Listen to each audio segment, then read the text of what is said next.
Good evening, everyone. Thank you for joining the Health Awareness Seminar on African American Issues in Addiction and Mental Health. I am your moderator, Dr. Jermaine Mungo, Chapter President of Kappa Iota Lambda here in Willingboro, New Jersey, of Fraternity Incorporated. And as I mentioned, I'll be the moderator for the seminar. Before we get started, I ask that everyone please take the time to place yourself on mute. And at the end of the presentation, there will be a session for Q&A. At this time, it's great pleasure that I introduce Dr. Lewis Baxter. Dr. Lewis Baxter is the president and CEO of the Professional Assistance Program of New Jersey, a non-profit 501(c) organization that manages impaired health professionals. He is also a member of Alpha Phi Fraternity Incorporated, a chapter member of Kappa Iota Lambda here in Willingboro, New Jersey. He is an assistant professor at Howard University in the Department of Community and Family Medicine. He serves as the co-founder and program director of the Addiction Medicine Fellowship Program. He also serves as assistant clinical professor of medicine at Rutgers Medical School, New Jersey. Dr. Baxter is a past president of the American Society of Addiction Medicine. He also served as the director of the National Association of Drug Court Professionals. He is a director at large of the American Board of Addiction Medicine. He is also a member of many other medical organizations, including the American Medical Association, American College of Legal Medicine, and the American Board of Addiction Medicine. He is also a consultant to the NFL, NBA, and U.S. Olympic Anti-Doping Committee. Dr. Baxter has been a White House consultant to the ONDCP, beginning with the Clinton administration to the Obama administration. At this time, without further ado, Dr. Lewis Baxter. Thank you so much. I'm very pleased and privileged to be here. I'm also a lifetime member of Alpha Phi Alpha Fraternity Incorporated. And I'm pleased to discuss with you today some African American issues in addiction treatment and mental health. This is a big topic, but I'm going to try to give you an overview. You hear so many things about people with addiction, how people can get well, how much it affects folks, how much it doesn't, who it affects, who it doesn't. But I'm going to try to break things down and tell you the facts. The facts are that there are 20 million Americans with addiction and or substance use disorder, and that's about 20% of the population. African Americans make up 13.4% of the US population, so there's roughly about 44 million of us. 6.9% of us have addiction or substance use disorders. Now, I'm not talking about people that smoke marijuana, smoke cigarettes, or drink alcohol. And believe it or not, some people actually can recreationally use cocaine. But those that actually meet DSM criteria, that's Diagnostic Statistical Manual criteria, there's about 6.9 of us, 6.9% of us. The rates are higher among African Americans versus Caribbean Blacks.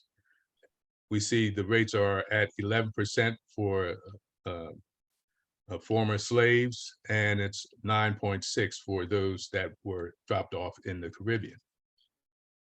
Although African Americans are 13.4% of the US population, we make up 33% of those incarcerated in jail for illegal drug use. I don't have to tell you the disparity of sentencing regarding crack cocaine versus powder cocaine. People that have powder cocaine are usually, but not always, white, and they may get a fine, get put on probation. But if a person is caught with crack cocaine, they go to prison and they go for years. African Americans have lower success rates after treatment, and I'm embarrassed to tell you that, but I'll tell you a little bit more why as we go further. There are several social, economic, and cultural factors that need to be recognized and addressed. in current treatment facilities today, that all goes lacking. And I want to put in your mind, if you don't take anything else away from this discussion, is that addiction is a chronic medical illness. It's a brain disease. It's not willful misconduct. It's not showing off. It's not being a bad person. It's a chronic medical illness, just like diabetes and hypertension. I have yet to have anyone tell me that they woke up one day and decided to become drug addicted. Likewise, I've never heard anybody tell me in my internal medicine practice that they decided to have a heart attack today. These are chronic medical illnesses, and we need to start to look at it that way, that these are sick people, not bad people. So I want to tell you something, that there are special population groups and cultures that exist.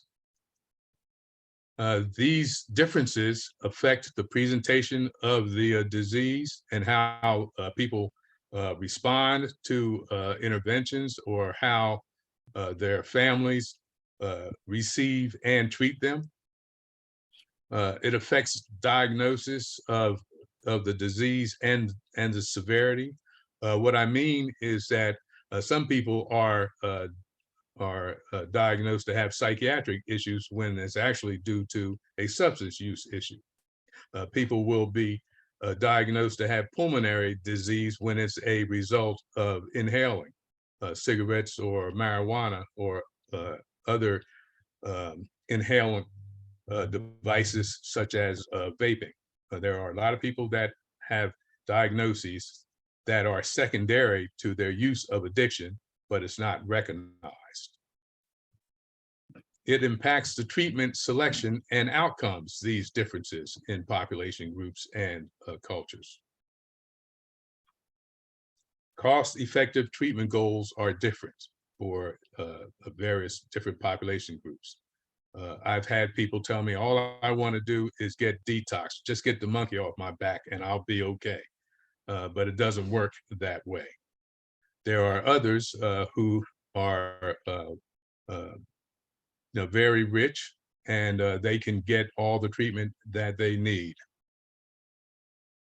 And so if you have the ability to pay, you may have a better opportunity to get and stay well. Stigma is the biggest stumbling block to treatment and recovery. No one wants to say, I have a problem, or no one wants to admit that their spouse or that their child has a problem. What are the people going to be saying about me? What are they going to say about me in church? How can I hold my head up at work? So stigma is still the biggest stumbling block to treatment and recovery.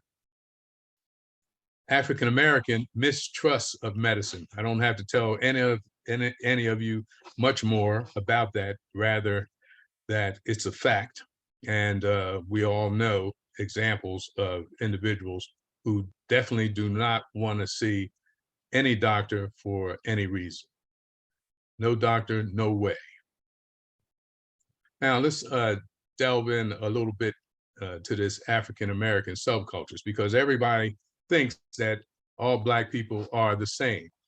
I am sure that you have walked up to a Black person and said, hey brother, how are you doing? And he turns around and he's speaking an African language, and you didn't even know that he was from Africa. I had the occasion to go in and talk to a patient I thought was Black, and he was actually French Canadian. So we need to know that we have the former slaves, the American Blacks, but we also have a lot of Native Africans in our subculture. There are the Caribbean culture, the voodoo cultures, and it's really important that you recognize this when you're trying to firstly engage them, and then secondly to shepherd them through their treatment. Cajun, Creole culture, French Canadian, as I mentioned to you, Then there's actually a difference between urban African Americans and rural African Americans. So these things we have to be aware of when we're trying to get the best possible outcome.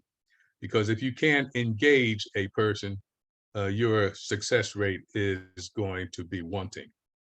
Now, there are some specific pre-treatment issues also. What is the person using? What is their drug of choice? Is it just alcohol? Is it prescription medications? Is it heroin, cocaine, marijuana? Because all of these different drugs of choice really make a difference in the approach that you have to take in order to reach the person sitting in front of you. Unfortunately, we find that people don't usually just use one drug. If they have addiction, they use many drugs. We call that polypharmacy. Alcohol is interwoven, however, in our cultures. We use it for celebrations. You go to a party. If you go to a baby christening, they may have alcohol there. If you go to a funeral and you go to the wake or you go to the repast afterwards, alcohol is there. So alcohol is interwoven in our culture, and it is in American culture as well. You know, celebrations, we go to games, go to dances, concerts, and alcohol is everywhere. Cultural acceptance of use is a problem that we have to overcome also when we're trying to engage people into treatment. It's generational. We see that in a lot of the rural patients that we deal with. You know, the father was a moonshiner. Grandfather used to do grape wine, dandelion wine, and there's a cultural acceptance of the use of alcohol. There's a cultural view of seeking help too that we have to overcome. When people ask for help, it's a sign of weakness. And I can tell you that I've heard that many times. Why didn't you ask for help? Didn't you know that after you got fired and after your wife left that there was a problem? Yeah, I did, but I didn't want to seem weak. I felt I could do it myself. Treatment access. How do you get into treatment? What is the point of entry? That makes a big deal and a big difference as well. Do you come in through the jail by being arrested for drunken, disorderly, or possession, or out having a fight? Do you come in from a hospital after you're admitted for some other medical condition and it's discovered that there's an alcohol problem? Or if you are a self-referral. So point of treatment entry is very significant. People that come in through the jail that are forced sometimes by drug courts into treatment, they don't really want to do it. They're only doing it to avoid further punishment. People that are referred from the hospital, they can't believe that alcohol is their real problem, because I only came in here because I had a bleeding ulcer, or I only came in here because my eyes were a little yellow, or I vomited some blood. But people that come as a self-referral, they seem to have that initial motivation that we all hope for and can work with. Economic issues, payment. I can't get treatment because who's going to pay for my family? Who's going to pay for my bills?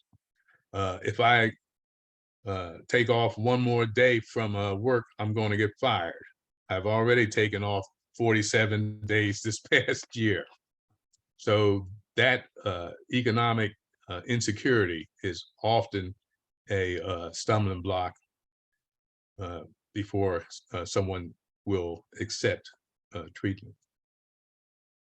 The kind of health insurance, do you have private or do you have public? If you have private insurance, you can pretty much get any level of care that you need. If you have public, then you may have some stumbling blocks where they say you're not sick enough to go into residential treatment. Why don't we try you on outpatient? And that person clearly needs more than once a week counseling. So it depends on what kind of health insurance that you have. When we look at disability insurance, many of our patients, not all, but many of them don't have disability health insurance. In my day job at the Professional Assistance Program of New Jersey, I deal with professionals, and they're physicians, nurses, pharmacists, dentists, and many of them do have disability health insurance. So if they have to take time off from work, they can afford it. But some of our people don't have disability health insurance, and so that becomes an issue for them. Once again, who's going to feed my family? The severity of illness and recognition of the condition. A lot of people think that I'm not bad because all of my buddies drink and all of us get locked up sometime. So I really don't have a problem. I just got bad luck. The man is after me. So you have to have some recognition of the state that you're in order to even want to accept any offer or suggestion for treatment. Is the family doctor trained to recognize and treat alcohol use disorder or substance use disorders? I can tell you that up until probably about 5 years ago, there was no training in medical school or in residency training programs about addiction. The training that we got was either in pathology lab, and they showed us a alcoholic liver, or we were on call and got a call to rush and see some patient who just had a seizure up on the 8th floor. And how we were taught to treat them is to tell them, you're an alcoholic, stop drinking. And that was it. Then we got a little smarter and we told them, you're an alcoholic, stop drinking, go to AA. But that was pretty much it. So it's no wonder that people with a chronic medical illness who got such a short introduction to get well continue to use. And once again, I point you to other chronic medical illnesses that are more well accepted. When we take care of diabetics, we don't just tell them you're diabetic, stop eating and go about your business.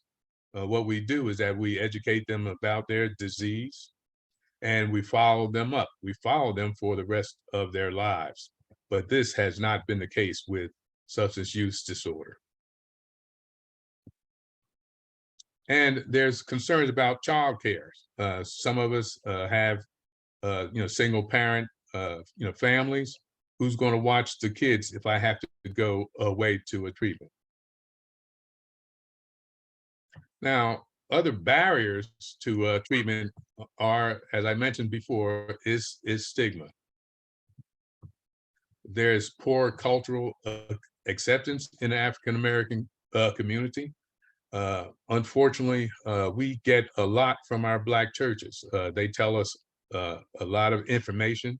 They will motivate us when it comes time to politics.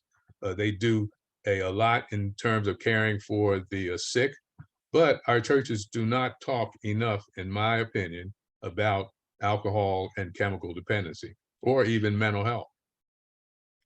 You all may have some knowledge of some friends who had a uncle with mental illness who they kept in the back room. Uncle Pete's back there. Take Uncle Pete his plate, but nobody talks about it, and they hide it.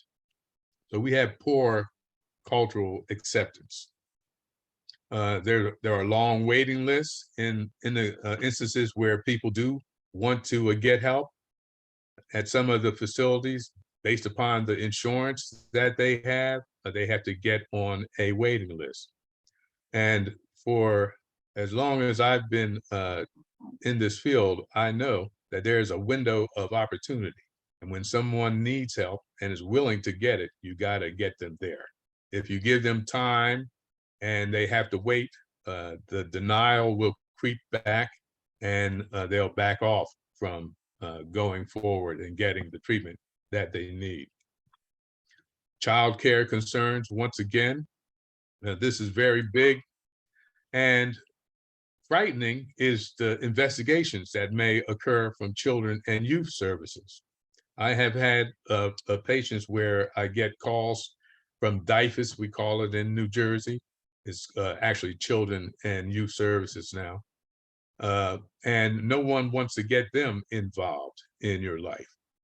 And they can be very intrusive. And so no one wants to get involved with them. So they don't want to get involved with getting the help that they need. And some folks will tell you, all my friends do it. I gotta drink. I gotta smoke weed because all my friends do it. So it's a societal necessary use that we have to deal with in many situations to get people into treatment. What would they think about me if I go into treatment? I don't want anybody to call me a junkie. I don't want anybody to call me a drunk. And the payment and insurance issue, once again, is a major barrier to treatment. And family, financial concerns, job security, who's going to take care of my family while I'm away? All right. Now, we also face some treatment issues, and I think that this bears pointing out. The point of entry I mentioned earlier between mental health versus addiction medicine is very important because if you come in through psychiatry or mental health, you're going to get a more severe psychiatric diagnosis. We've seen this time and time again.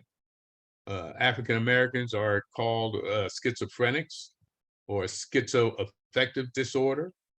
They will be more heavily dosed with medication, and it makes it a lot more difficult to get to the addiction problem because they're focusing on these heavy and sometimes erroneous psychiatric diagnoses.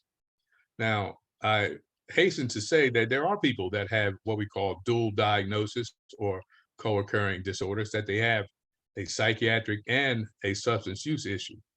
But many times the psychiatric issue is pushed in front of the addiction, and we find that people are misdiagnosed, severely diagnosed actually, and over-medicated with psychiatric drugs. There are a lot of situations where people who are using substances appear to have psychiatric disorders until they are withdrawn from the substance and get into recovery. Then the paranoia goes away. Then the depression goes away. Then the anxiety goes away. So the point of entry into treatment is very, very important. The severity of illness dictates the level of care. In my group, I didn't put the slide here because I don't want to get too deep in the weeds, but the American Society of Addiction Medicine has criteria, and we have various levels of care. 0.5 is brief intervention. You talk to someone for maybe 3 or 4 sessions, and that's if your disease is not too virulent. Then there's level 1, which is traditional outpatient. It's usually group, and you meet once a week. Then there's level 2, which is intensive outpatient, and that's usually at least 3 days a week, 90 minutes each session. It can be 5 days a week. Then level 3 is residential treatment, where you're going inpatient and you'll be gone for normally about 28 days or so.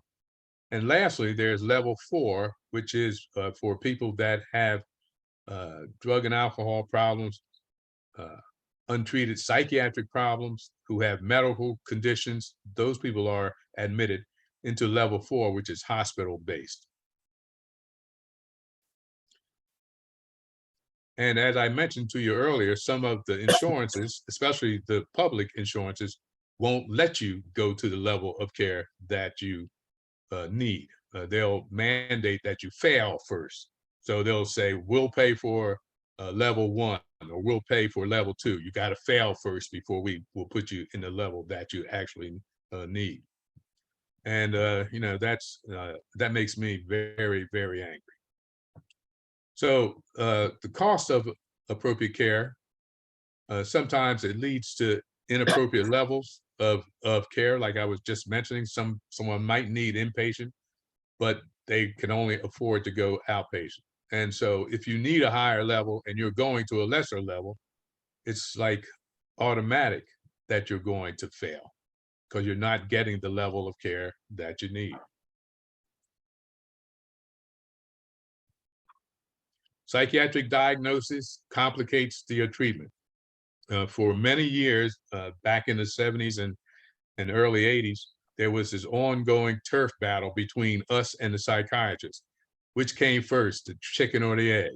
Well, the psychiatrists would say, well, he only drinks because he's anxious, and all we need to do is put him on Valium, and then they'll stop drinking. That didn't work. Or the people say, I only drink because I'm nervous and I don't know how to handle issues. And then they're taught how to do that through counseling, and they still drink. So it really doesn't matter. That's a mute parlor game discussion. If you have dual diagnosis or co-occurring conditions, both need to be addressed and simultaneously. Trust in the provider care system. That's something that we've had to deal with for our whole existence in this country. I don't have to tell you about the number of unnecessary hysterectomies that our Black women have had for their GYN issues. I don't have to tell you about what went on with the syphilis studies.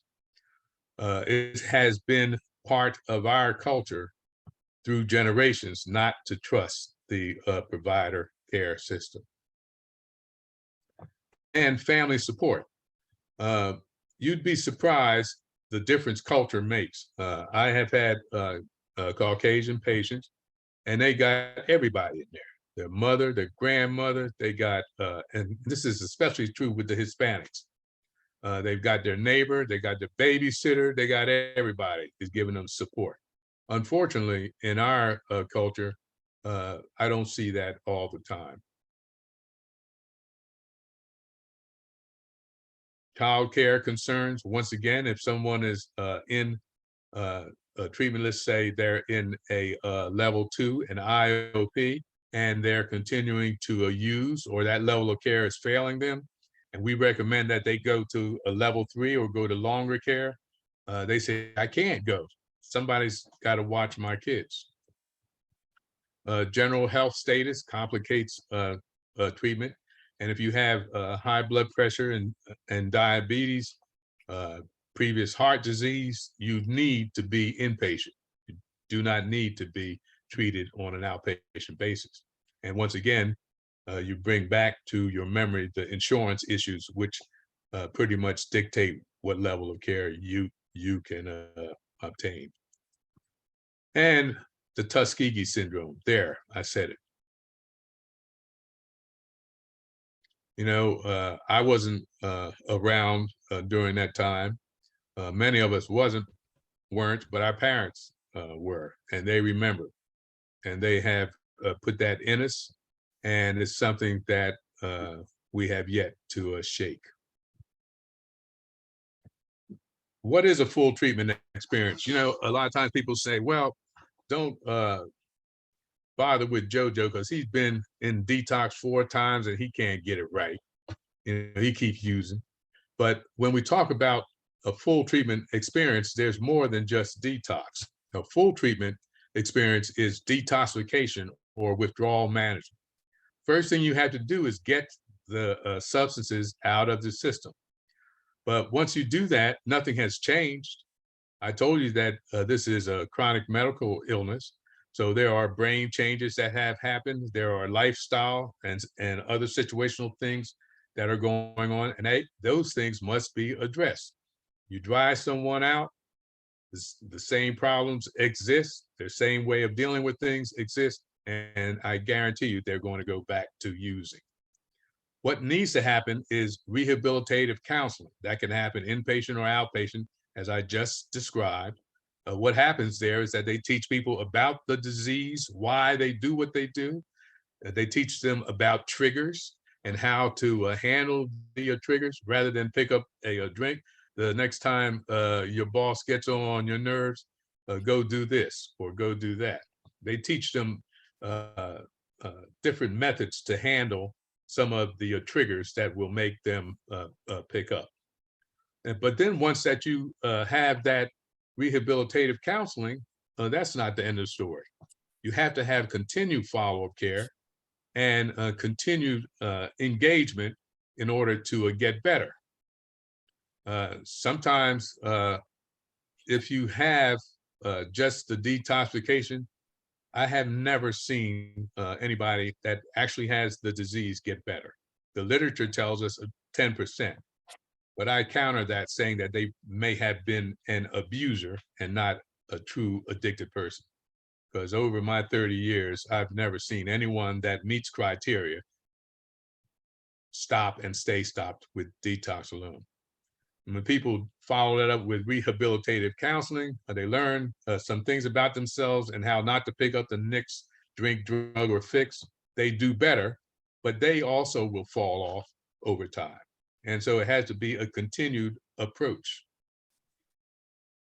And medication-assisted therapy should be used if appropriate. Back in the dark ages, when I went to a medical school in the 70s and in the 80s with my residency training, and even in the early part of the 90s, medication was frowned upon. They said, I don't care if your butt falls off, don't take any medicine, go to more meetings, pray, and do this sort of thing. But it is now recognized as a chronic brain disease, and there have been the development of medications to help these patients. And so you need to take advantage of it if it's available. Also, support groups, AA, NA, Narcotics Anonymous, they have CA, Cocaine Anonymous. There are church groups now, Alcoholics Victorious, Celebrate Recovery, and there are others. Now, the point is, and this is a very important slide, and I'd like you to remember this if you don't remember anything else, is that alcohol and drug addiction is a chronic medical condition, and you have to treat it like we do other chronic medical problems. And here's my best example, and it has caught on because other people are starting to say it now. I hear them saying it. When you look at how we treat diabetes, it's a chronic medical illness, and we treat diabetes this exact way. Person comes into the hospital and their blood sugar is 350.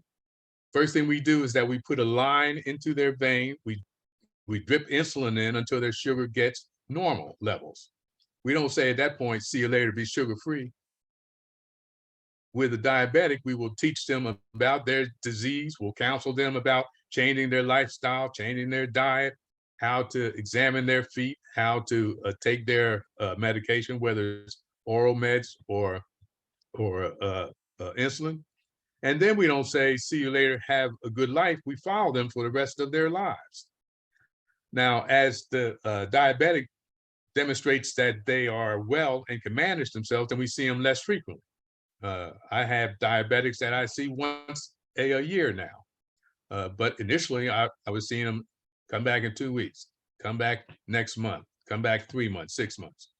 So I submit to you that when we treat addiction like we treat diabetes, the outcomes are uh, astounding. The only problem is that most people, well, not most people, but many people don't get a full treatment experience. They get detox, rehab, and that's it.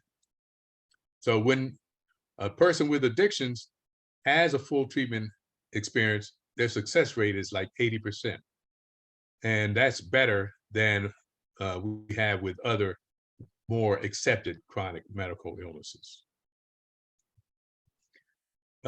African-American health issues are complicating by other medical conditions. Many of us have tuberculosis, and it's unknown and it's untreated. Some of us have STDs, HIV, hepatitis B, hepatitis C. The COVID-19 status, there's unfortunately a significant number of us that don't want to have anything to do with the vaccine. Some folks have immunosuppressive disorders that also affect the manifestation and the treatment of substance use disorders. Hypertension, that's poorly controlled. That's dangerous when people are going through withdrawal. If they have uncontrolled high blood pressure, when they go particularly through alcohol withdrawal, they can actually have a stroke, even if they're being medicated. Coronary artery disease, that is an increased detoxification concern. Undergoing withdrawal is very stressful. It releases a lot of different chemicals in the body that put you at serious risk. Obesity, people have general poor health status. Diabetes, which is poorly controlled, is also dangerous when we're going through this withdrawal process. Dental disease is increased risk of infections. That becomes very important in our IV drug users who oftentimes will have infections that land on their heart valves and complicate their wellness and their treatment as well. GYN disorders. And all of these conditions can lead to more severe withdrawal and add additional treatment risks. Now, what happens when we get out? Remember, I showed you on the earlier slide that African Americans do worse than almost any other group. It's because of the post-treatment issues. Not only do we not always get the appropriate level of care, but we don't get a full treatment experience. Completion and compliance with aftercare. And sometimes these aftercare programs are very long. We have long-term treatment facilities where people will actually go for 4 months, 6 months, and even a year. And if they cannot complete it or comply and they need it, they're going to relapse. I mean, there's no two ways about it. Anytime you have a chronic anything, a chronic disorder, a chronic problem, if you apply some sort of an intervention, it's going to get better. But once you stop applying that intervention to a chronic disease or a chronic problem, it's going to come back. Medication-assisted therapy. These are 3 very good medicines that are used. Methadone has a bad rap, but it's a very effective medicine. And it's probably the medicine of choice for people with opiate use disorders who don't have a good structure. Because with methadone, you have to show up every day. And some people, they don't have good structure. They don't have family support. They don't have jobs. And so they really need to be seen more intensively. And then there's buprenorphine, which you've heard about as Suboxone and Subutex. These are the newer medications. I think that they're better. People don't have to go to a clinic every day. If they have a family and they have a job, they can get the treatment they need on a monthly basis, just like diabetics and hypertensives. Then there's another medicine called acamprosate, and that's used for people with alcohol use disorder. I left off naltrexone, which comes in an oral form and an injectable, and it's approved for alcohol and opiate use disorder. We had a lot of problems getting a lot of people, even in the addiction treatment field, to embrace the concept that you can use medications to treat people with addiction. Recovering environment becomes a problem. Where am I going to go? Where am I going to live? Who to stay with? What people do I need to be with? What places can I go? What things should I avoid? All of that has to be taught when they're in that rehabilitation counseling phase, and then it has to be adhered to. Individuals who go away into the country and go through rehab and they're there for 3 months, and then they come back to the inner city on the block, and everybody's there and everybody's doing stuff, and it's, hey man, where you been? And they want to celebrate. So that environment is not good for that individual, obviously. Patients that have been abandoned, who have been divorced by their family, they may not have a place to go. And places and things. Shouldn't go to a bar to talk to your friends and think that you're going to drink ginger ale while they drink liquor. And you shouldn't go to some of these house parties where everything is going on. But these are the types of things that people have to grapple with when they're leaving treatment and they are considering their recovering environment. Treatment outcome measures, you can only do them if you have follow-up care. If you are being followed up, you can ask people about their adjustment. Who are they living with? What are you doing to replace the friends that you used to have? But if you're not having follow-up, you can't gather those outcome measures. Psychosocial issues of self-esteem and having a support system. Those things must be recognized and addressed. That's why it's so important to get involved in some sort of a self-help or a support system. AA, NA, Alcoholics Victorious, Celebrate Celebrity, because what it does is that it replaces the old drinking buddies and old friends. You come out of treatment and you don't drink and you don't go to places and you don't have any of your old associates, that leads them back to using because it's boring. So when you get involved with these other support groups, now you have people around you. And if you go to a meeting every day, you got people every day.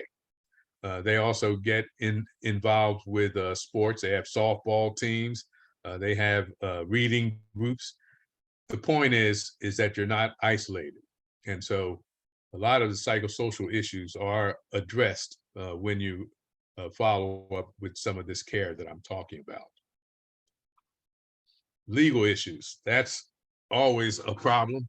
Some people go into a treatment to avoid going to court, but when they get finished, they still have to deal with it. They have some arrests, they have some warrants, and there's always the child support. These things have to be identified and recognized while a person is in treatment, because it's sort of a cocoon there. And then you make plans about how you're going to deal with these issues going forward. But to try to avoid them, they're all going to end up putting the person back in a situation where it's an option to use, because if I'm going to jail, I might as well get high. Employment, skill, what are their educational levels? Do they have a criminal record? Are they going to be able to find employment to support themselves and or their family once they get out? I'm proud to tell you that New Jersey has a reentry program for people coming out of jails and prisons. It's run by the former governor, Jim McGreevey, and I'm part of their advisory council. And we have people that are going to be in jail for a period of time. So we start addressing these issues so that when they get out, they'll have a better chance to survive. And there's something that we need to use better. I think I use it very well because I'm aware of it, but there's ADA protection, American Disabilities Act. And it says basically that if you're getting treatment, then people can't fire you. Now they can fire you before because you do something, but if you are messing up on your job and you get into a treatment before you get fired, you cannot get fired because you were in a treatment. And there are other instances, I'm sure some of my legal brothers can tell you, where the ADA can be applied. And disability assurance still, once again, is a problem, especially with short-term and long-term. And we have a great battle there because many people that are in recovery, if the insurance company knows that they're very leery to give you policies. And once again, that's where the ADA issue comes in. So issues in any of these areas can lessen recovery success if they're not known about and if nothing is done to address it. So I'm going to close things up now with a few recommendations. I think that we need to start to recognize that people are sick and that they have an addiction. It's a disease. It's not willful misconduct. And we need this recognition to be made by the community at large and our churches, because as I mentioned, our churches is the depot, and it's the point where many of our folks get their information and get their view on how to address things that are going on around us. Treatment facilities need to address the differences in subcultures and seek to become culturally competent. There are a lot of facilities that are doing that, but not everyone is doing it. But that's coming out, and it's happening more and more as issues of DEI, diversity, equity, and inclusion, are being implemented. The challenges for tomorrow are equitable treatment access and affordability. You will never have equity in minority healthcare, the healthcare disparities that we all know about, until there is equitable treatment access and affordability. We need to have a better health insurance equity where they don't limit you to 6 visits in outpatient counseling if you have an addiction problem.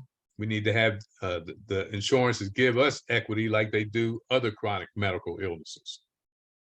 That was a big part of what we worked on when I was with ONDCP, the Office of National Drug Control Policy, as part of President Obama's strategic plan. We passed it, but nobody enforces it. And that's where the issue is. But every health insurance plan is supposed to pay for addiction and mental health at the same way that they pay for other medical illnesses. But we have to have enforcement. We need culturally competent and sensitive programming for treatment. I first learned that probably about 20 years ago when I had some Puerto Ricans, Hispanics, come into a treatment. And I did not know the culture that the female was not going to do nothing unless Poppy said it was okay. So you had to engage Poppy. And if there was a maternal person, we found this with the Asians, especially the island Pacific, that you have to get their whole family engaged because otherwise they will not stay in treatment. So there has to be a recognition that there are cultural differences. You have to have cultural competency and sensitive programming for the treatment that the people are going to receive. And we need to reduce the stigma and let people know that it's okay to get help. It's a disease, it's not a weakness. And we need to talk to our children because studies show that the earlier we talk to our children, the less likely they are to start using substances. And if they are using substances, it shortens the lifetime of their active addiction. So I'd like to thank you all for your time. And I think we have time for some questions. Yeah, thank you, Brother Dr. Baxter, for your excellent presentation. At this time now, we'll open up for Q&A. Well, Dr. Baxter, I'll kick it off. I have a question for you. Why do you think or believe, or I guess is there facts as to why African Americans mistrust medicine? Well, it's because of how we've been, treated in this country for years since we've gotten here. We were not treated as humans. When we did get the recognition to be 2/3 or 3/5, we got a little better treatment. But when you look through the history of our interactions with medicine, it has not been good. The Tuskegee experiment, where they allowed African American men to go untreated for syphilis for the sole purpose of trying to study what happens in the different stages and phases of syphilis. That's how we learned so much about that disease. So we learned about primary, secondary, tertiary, and quaternary syphilis. We've had incidences where Brother Charles Drew, who did so much with blood transfusions, he actually died because he couldn't get a transfusion in the hospital when he got killed by a motor vehicle accident.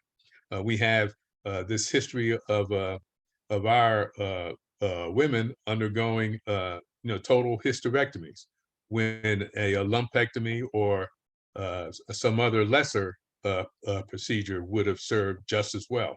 Same thing with breast cancers.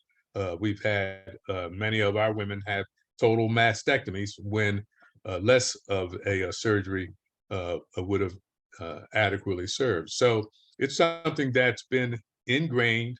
And so, I had an aunt who used to say, I don't want no doctor, no way, because they just don't trust from what has happened to us historically. All right. All right. Thank you, Dr. Brother Baxter. I see another hand raised. Eddie Freeman.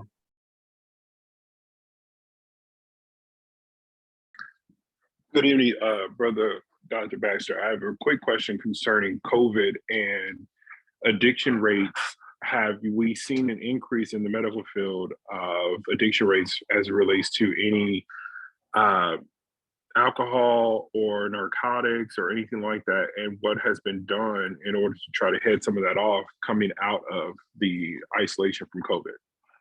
Well, that's a question that's a perfect question because it all went up. People were isolating, and so more people were drinking.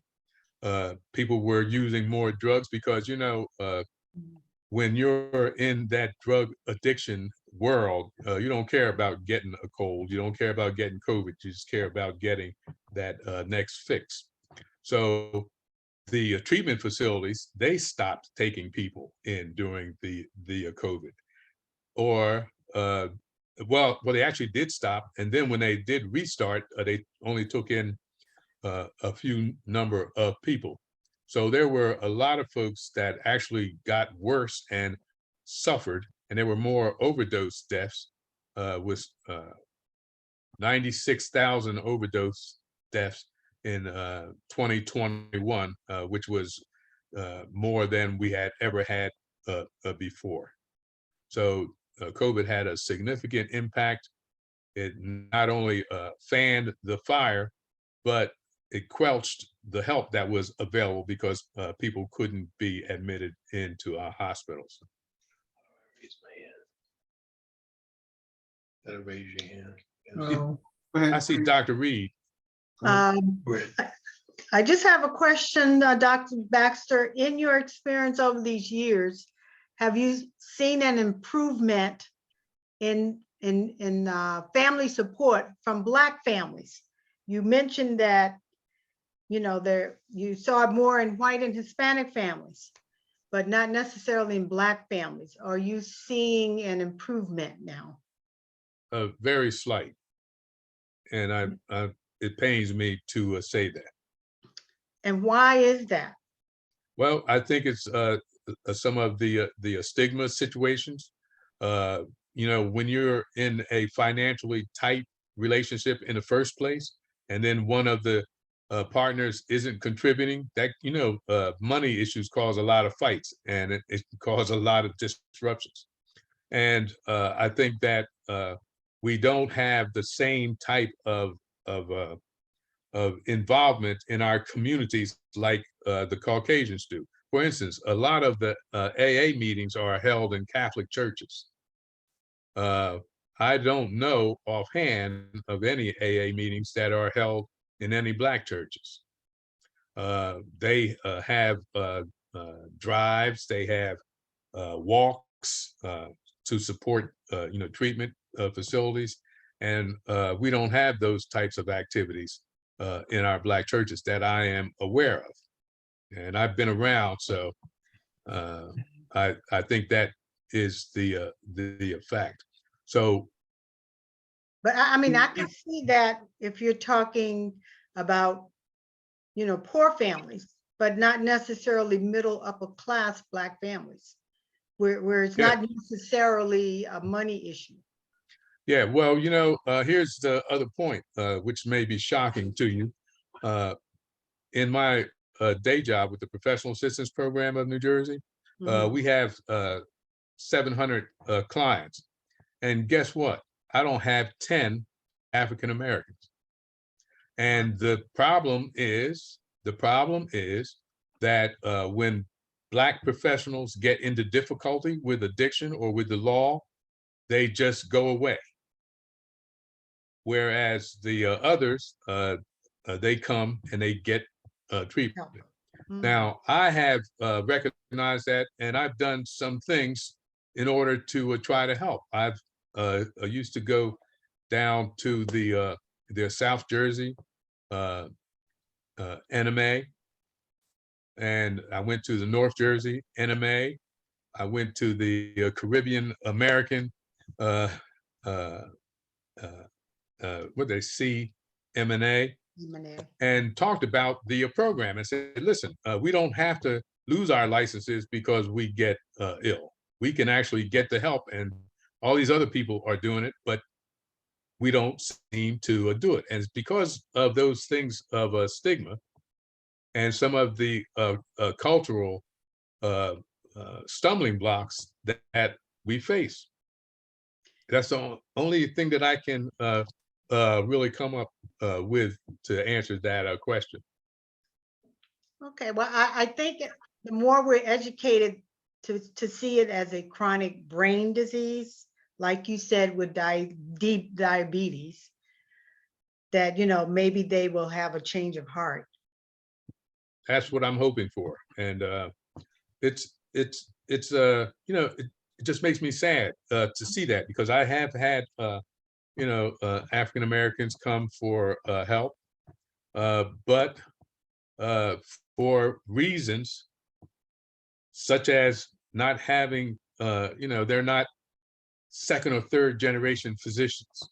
They're first generation physicians or first generation nurses, and they don't have the wherewithal that you need in order to pay for these treatments. And they have other issues like legal, like family, and it's a big stumbling block. It's very disturbing. Thank you. Dr. Baxter, is it more complicated now with, with the people accepting medical marijuana and the stigma that's being removed from people smoking marijuana?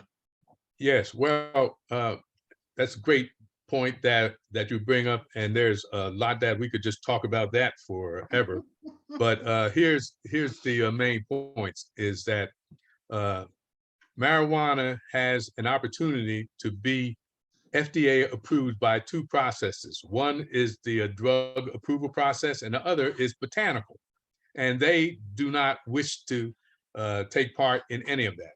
So we have no idea what one brand of marijuana strength is versus another. We have no knowledge about the purity. And so in our field of addiction medicine, we still do not support that, okay? But it has been legalized. So how we are dealing with it and how I deal with it is that if people have medical marijuana cards, then they can continue to use that. There's a whole process that you have to go through in order to qualify, which is not as good as it used to be, but still you have to recognize that. But we treat people that use alcohol in a certain way, that alcohol is legal. You can drink all you want until you get into trouble. If you get into trouble, now you can't use it. And so we do the same thing with marijuana.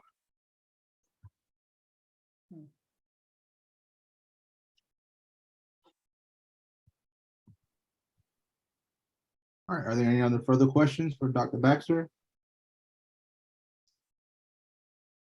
All right. Well, I think one of the things that I get from you also, that it's a lifetime thing. It's no short-term shortcuts here.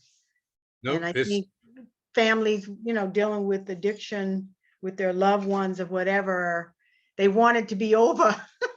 Sure. And, when you got to keep putting in that energy over and over and over, it's a struggle. Yeah, well, see, what people don't know is that there are folks that are in recovery 25, 35 years. And just like other chronic medical illnesses, and I keep bringing it back like this, that the longer people stay engaged, the less difficulty you have. Like there are people who've been diabetic for 30 years and they're not a problem anymore. When at the beginning, they was falling out all over the place and shaking and getting their medicines, and they were a problem. But as they stayed in recovery with their glucose, they became less of a problem. Same thing with folks that have a good sobriety and stay in recovery. All they have to do is have a sponsor at the end and go to some meetings once or twice a week, and they can keep rolling and roll on for 20, 30, 40 years. Yeah. Well, thank you so much. All right, yeah. Thank you, Dr. Baxter, for your time and wonderful presentation. I also want to thank our guests for joining the seminar as well. Again, thank you all very much. All right. Thank you. Thank you. All right, Thank you. Good night, everyone. Good night.